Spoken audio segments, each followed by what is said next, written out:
going to tour you around SARS Anywhere and give you a few tips about using SARS in general. So if you start on the STEM or MLC web pages, go to the Employee Hub. If you're already logged in, it'll take you right there. If not, you'll have to do your login, and you're going to your work/schedule SARS link, and it should take you right there. If you do ever end up on the Portal Guard page, where you can select the system that you're heading to, you want to be sure to select SARS Anywhere STEM-MLC. This is the one that belongs to our department. You don't have access to this SARS and it'll look like it's broken, so make sure that you select this location to take you there. The first thing that you want to be aware of are these three tabs here: The Grid, My Grid, and DropIn. That's where you'll want to make your first selection as you navigate in SARS. If you select My Grid, that will show your workday, but one day at a time. The date is up here, so I am looking at Monday, July 19th. There's a code column, and I'll need to scroll down. I can see any schedule codes. And if I need to interpret those codes, I have a description column on this side, and then more information is available in the middle of the page. You'll also want to remember that any student information that you see on this page is confidential, and if you ever do double-click on an appointment and have an alert pop open, it will look like this. You want to make sure that you just close by clicking close or X. Do not ever delete alerts. We use those for scheduling. Something else to note in SARS is the header columns are movable. So if you wanted to make a column wider or narrower, you could move it around. For example, the descriptions get kind of long, so you could move around and see the full description there. Sometimes the comments can get long, so you can move those around as well. You have a previous button here that'll go into past dates till you're already at your first date, or a next button that will take you one day at a time through your working schedule. You can see the date up here is changing. September 7th, now I'm on September 14th, as you click through. The other work schedule view you have a choice of, other than My Grid, where it shows you just the one day at a time with detail, is The Grid. This will show you multiple dates. You can see the dates at the top of the columns here. Again, you can scroll up and down on the page to see your schedule. You can look at Next until you're already at the last date, or Previous to see prior dates. And the third tab option is the Drop-In tab. This will not show any work schedule information for you, but it is where you will log all drop-in and appointment sessions with students. You can see the red number 1 here indicating there is one student waiting. So the Drop-In tab has 3 bottom tabs. The Waiting tab will just show the students who are waiting. This is the tab that you'll want to use if a coach assigns you to work with a student. Go to the Waiting tab and find the waiting student, and make sure you're selecting the one with the name, the course, the room that you're headed to help. You do that by double-clicking to open it up. It will default to your name, and then you select OK to assign them to you. Then if you click on the Only My Students bottom tab, this will show you only the students you've worked with for the day. You can find your student again, start your session timer. When your session has completed, then you would stop the timer. Show All will let you see all students who've come into the center for the day. Once again, the columns can be moved around width-wise if you would like to see the full names of the students.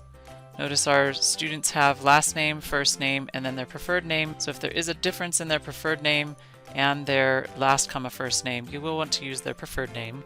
This column here with this session timer, if there is a clock in that column, that means that is an active session. Just like when you hover over it, you can see that. So if you're looking at the Show All tab, or more so if you're looking at Only My Students, if there is an active clock on one of your Only My Students sessions, but you are not in an active session, you need to go click on those and make sure that you have stopped your timers for your sessions that have ended. One way to differentiate between appointments and drop-ins on this screen: our appointments will be meeting in our appointment room, so they are designated with APPT or appointment. The other sessions are drop-in sessions. You'll also want to be sure as you come into the center that you're always checking in with the coach on duty first. So if you're working online in Zoom, you'll head to the lounge, even if you have an appointment, and the coaches will assign you to go to your appointment or to work with a student in drop-ins.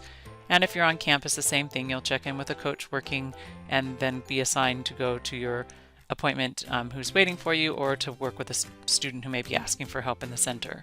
Another thing to note is many of these screens are sortable. So you could sort by any of the column headers here and click to see the information in the way that would work best for you. And if you are assigned to work with a student again, they should show up on the waiting tab for you to assign them to yourself. If you do ever end up with a window open and you see this restore option here, do not ever use this restore option. We will lose data, so you will want to click close and ask a coach for assistance so we can get the student assigned to you correctly. Once you've decided if you're looking at the drop-in tab or if you need to look at your schedule in My Grid or The Grid, you select your tab, then you need to go up here to make sure you're looking at the correct location. So I'm currently looking at the online location.